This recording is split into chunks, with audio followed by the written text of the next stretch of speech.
Welcome to CRB9 news. ప్రమాద స్థాయిలో reservoir అప్రమత్తమైన అధికారులు. ఇటీవల కురుస్తున్న భారీ వర్షాలకు రిజర్వాయర్లు ప్రమాద స్థాయికి చేరాయి. గడ్డలు, వాగులు, వంకలు పొంగి ప్రవహించడంతో జలాశయాలు నిండుకుండలా మారాయి.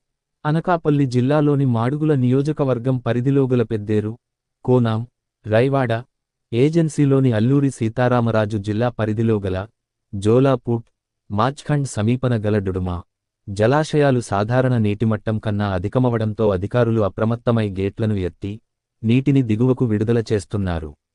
జలాశయాలు నీటిమట్టం ప్రమాద స్థాయికి చేరడంతో అధికారులు పర్యవేక్షణలో ఎప్పటికప్పుడు జలాశయాలను పరిశీలిస్తూ నీటిని దిగువకు విడుదల చేస్తున్నారు. గతంలో ఎన్నడూలేని విధంగా అత్యధికంగా వర్షాలు కురవడంతో జలాశయాలు నిండుకుండలా మారడమే కాకుండా ప్రమాదవ స్థాయికి చేరుకుంటున్నాయి. ప్రమాద స్థాయికి చేరువలో ఉన్న జలాశయాలు అధికారులు ఎప్పటికప్పుడు పరిశీలిస్తున్నారు.